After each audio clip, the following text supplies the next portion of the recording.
Here's the top 5 reasons not to move to Seattle.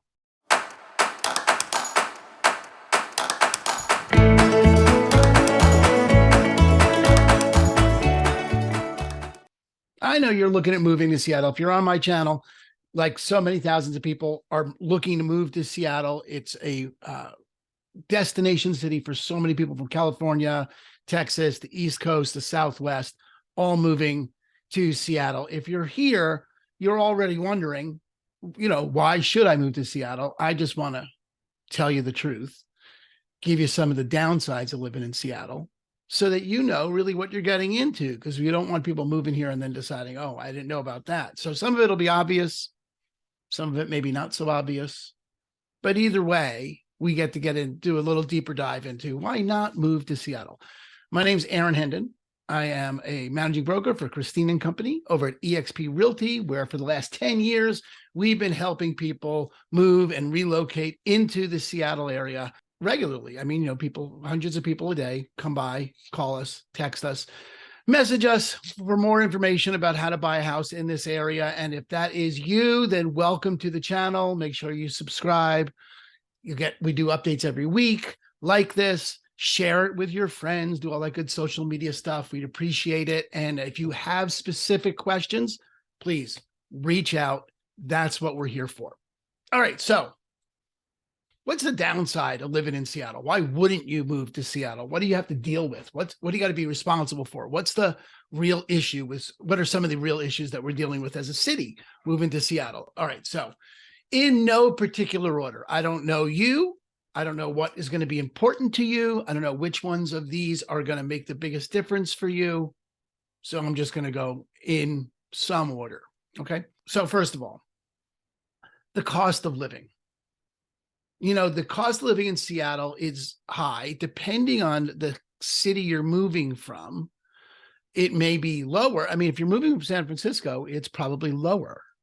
But for the most part, any kind of reckoning of cost of living in cities in the United States, Seattle falls within certainly the top 20, if not the top 10. And I've seen it as high as the top 5 of most expensive cities to live in. So obviously it varies. The weight of the algorithm that you use to determine cost of living changes in every website and every resource, and everybody does it differently. Everyone has a proprietary algorithm. But let me tell you, as someone who's lived in this area for 20 years, it ain't cheap.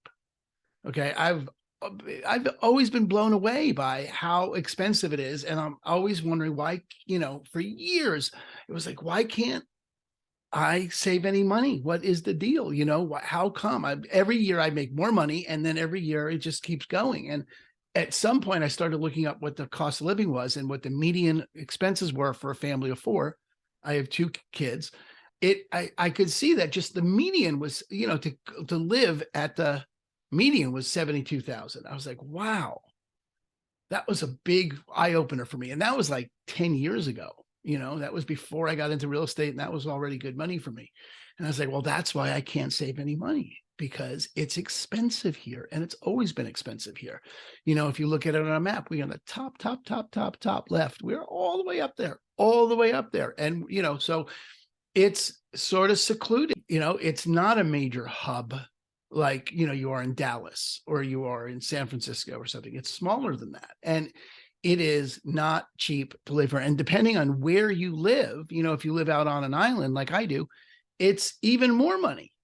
So it really depends on where you live and how you're choosing to live. But if you're moving here, you need to know this is not the cheapest place to live. My wife's family is from Albuquerque. Actually, my family now. My wife hates it when I call them my wife's family. She's like, they're your family too. All right, fine. They're my family too. It's true. I don't mean it like that. I love them. I really do love my in-laws. And they're from Albuquerque. I spent 12 years living in Albuquerque, and it is so cheap when we go back to Albuquerque. It's like, oh my God, if I could make the amount of money I make now and live in Albuquerque, I could live like a king. If you look at the cost of living and the cost of housing, housing in Seattle and the Puget Sound area has radically gone up over the last few years. And, there's hardly anything under 500,000 that you can get in terms of a single family residence. The median now is up close to $800,000 for a house here. That's not Albuquerque. Albuquerque is $250,000, radically different. So depending on where you're moving from, you need to be prepared that the Seattle cost of living is not cheap. It is not cheap to live here. So if you're moving here, you got a good job, and part of it is really, frankly, Amazon has made an enormous impact in the cost of living out here because of what developers and programmers get paid, and the number of them that they've hired have radically changed the landscape. Between Microsoft coming from here and Amazon starting here, those two have changed the landscape here over the last 30 years, where, the median, starting salaries for those programmers is radically different. And, 6 figures and up. That's a big difference. That's a big driving force in the expense of living here, and housing costs are a main driver of that. So if you're moving here, the chances are it's going to be more expensive than where you're moving from. Now, if you're moving from New York, if you're moving from San Francisco, it may be a breath of fresh air. I have had many clients are moving out of California. One of the reasons is the cost of living there has gotten ridiculous. So they move here and they're like, oh my gosh, I can sell my house in California for $2 million and buy one here for $1 million and have the same house. So it's conceivable that this is cheaper, but for most people, you need to know you're walking into a top 20, top 10 kind of cost of living experience. Okay. So that's number one. It's not cheap to live here. All right. And then that's going to go hand in hand with problem 2 is homelessness. Where this is, again, I don't know that this is particular to Seattle, but any place where the cost of living is what it is here, you're going to be dealing with homelessness issues. And we hear it all the time around here, that if you're living in the city, like in the downtown area, it is a major problem. And I'm totally dissatisfied with the political solutions to that, but we won't get into how we're handling it or not handling it, depending on your point of view. The fact of the matter remains is that you'd be hard pressed to go downtown or anywhere in the core area of Seattle and not run into encampments, homeless encampments, not just occasional homeless person, but encampments under the freeways, tents, under overpasses, little teeny cities. And it's a real problem. It's a problem for vendors. It's a problem for small businesses. The downtown corridor is particularly rough. And part of that is, it's just so expensive to live here.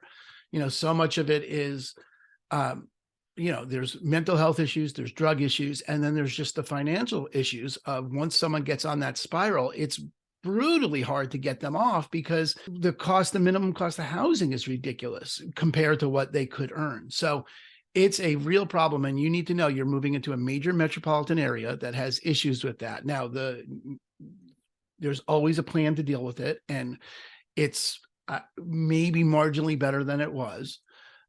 It's not an issue in the outlying areas outside the downtown corridor of Seattle proper or Tacoma proper.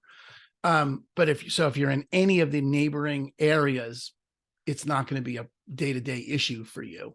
But it is something that you're going to need to deal with. You go to a Mariners game, you go to a Seahawks game, you go downtown for something, you go to Pike's Market, you're going to go downtown. You're going to deal with seeing, I don't know, in my book, far too many homeless people. It's brutally sad, brutally hard to watch. And it is not an easy issue to solve. It's not like you can do one thing and have it handled because there's so many moving pieces interacting, complementary pieces to that puzzle that need to get addressed. So, but like I said, if you're not living in the downtown corridor, you should watch some of the videos for what the neighborhoods of Seattle are. But you could, if you look at it on the map, you can see everything along the freeway into the downtown corridor. If you're not living right there, it's unlikely that you're going to have homelessness be a problem. But you do need to know that is a downside of living in Seattle, is that we have that issue here and that we're not moving fast enough on. Okay. Which is going to then bring up number 3 downside, which is traffic, because everyone works downtown, or many people work downtown, and they don't live downtown. So how do you get downtown? Well, you got to go through the highway. we're doing work on mass transit. There's a train that's now been developed. It's pretty nice. The link, the light rail, but it's not the BART system of San Francisco, and it's certainly not the New York subway system. It's got 5 lines to it. It's a step in the right direction, and the buses don't stink here. You can get around on bus if you need to. It's really not that shocking, but for the most part, vast majority of people choose cars, and you need cars if you're in any of the outlying areas. You can't really rely on the buses, and you're going to deal with traffic. You're going to deal the downtown corridor. You're going to deal with traffic. You're going to deal with traffic on the bridges going over the lakes on both sides of the rush hour. You're going to deal with traffic on all the artillery roads. That's not how you say it. I can't speak well. Arterials. There we go. Arterials. There we are. All the arterial highways regularly deal with 15, 20, 30-minute delays. It's not the Long Island Expressway. I grew up in New York, and it is not the parking lot that passes through New York for the Long Island Expressway. And it is not Los Angeles. It's not the California traffic, but relative to where you are and the day to day, you're going to deal with traffic. It is a real issue. You gotta plan for it. You got to account for it. I really am very happy the light rail's coming in. It makes a difference. But you're going to deal with traffic regularly on any weekday, any afternoon, starting probably about 4 o'clock till 7, any morning from maybe 8 to 9, 9:30, 10 o'clock, something like that. Now it's lighter than it was pre-pandemic, but it is still definitely not a pleasure. Okay. There's nothing great about it. One of the reasons I don't live in Seattle is because of that. I don't like it. I don't want to deal with it. If I can avoid it, I don't. I live on one of the islands off the coast of Seattle where it's super quiet. I live on Vashon Island, and it's really mellow. Now, I work in the city, and I sell houses in Seattle. My team sells houses in Seattle, so I definitely deal with the traffic. And if you're moving here, like I said, it's not Los Angeles. You don't have to bring a tent, but it is not nothing. It's not Albuquerque. Okay. It's not downtown Des Moines. It is definitely a major city, and you deal with traffic because we deal with traffic in our cities. We have yet in this country really to handle mass transit in any intelligent way. And we're a very car-driven culture, and that is just how it goes. So traffic, you're going to need to deal with that. So cost of living, homelessness, traffic. Okay. Then let's talk about the other side of the coin. Okay. These are next 2 things are things you cannot do anything about. There are no political solutions for these 2 things. There is nothing you're going to do about these 2 things. These are 2 things that, well, certainly this next one is something you're going to worry about or complain about. And everyone complains about it, but you can't do anything about it. And that is the weather. Now, I don't think it's a news flash if you're watching this and you're thinking about moving to Seattle. I don't think it's a news flash for you to hear it rains a lot in Seattle. It rains a lot in Seattle. Now, the truth is, it doesn't get any more rain inches than Miami. It just doesn't. But what we do get is the gray. And by the gray, I mean the gray. And it is gray here from October till, if you're lucky, June, and maybe July 4th. You reliably July 4th through September, through Labor Day. It's lovely. It's glorious. And because it is so gray and so dark for so long, when it gets nice here, it is like a slice of heaven. People are ungenerous, unbelievably nice. But because it's gray for so long, it's gray for 8 to 10 months a year, gray, like drizzly, wet, gray, and dark, how far north we are in the winter. And I am not making this up. I'm not exaggerating. It is dark at 4:30, and it doesn't get light again till like 7:30, 8 a.m. So dark, wet, cold, dark, wet, cold all winter long. Seasonal affective disorder is a real deal up here. It is dark, dark, dark, wet, wet, wet, wet, wet, gray, gray, gray, gray, gray, for a good portion of the year. And that is just how it is. Now, I've lived here for 20 years. I dig it. I don't mind it. In fact, there's a aspect of when the rains come back in October, my experience, and for many people, the experience is, oh, good, thank gosh, because now I don't have to go outside. I don't have to talk to people. I don't have to interact. I could be, I'm something of an introvert. Very few people move here because they're so wild about being connected with other people, because it's just so gray and cold for most of the year that you're inside, which has a sort of ancillary problem that comes with it, which is what's known as the Seattle freeze. And that is that people report, and I don't have this personal experience, but people do report it enough that I'm going to tell you that people in Seattle are cold. They're not welcoming you into various communities it's not like the Midwest. It's not like, I've heard it said that New Yorkers are rude but kind, and here they're kind but rude, that they will be, everyone's smiley, but there's really no openness to their heart. Okay. Now, I haven't found that to be personally my experience. And I think if you have kids and you're in school with their parents, people let you in like that. But if you're single and you're coming here, it's sort of hard to break into a culture, into a community, into a clique.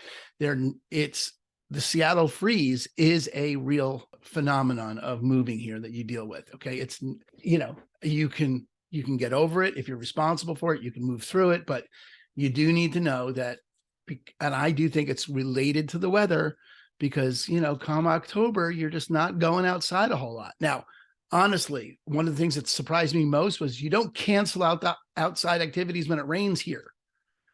When it rains here, I can't even tell you the number of kids' birthday parties I've had for my kids. And my kids are May and June 20th, May 20th and June 20th. I know my wife's is December 20th. So don't even talk to me. I don't know how that worked out, but May 20th and June 20th. And certainly my sons on May 20th, almost every year that was in the rain. We used to do things at the park when he was younger, and they would just rain and rain and rain and rain and rain and rain. And everyone would show up. No one doesn't show up. Ready? Here's a little, you want to look like a native?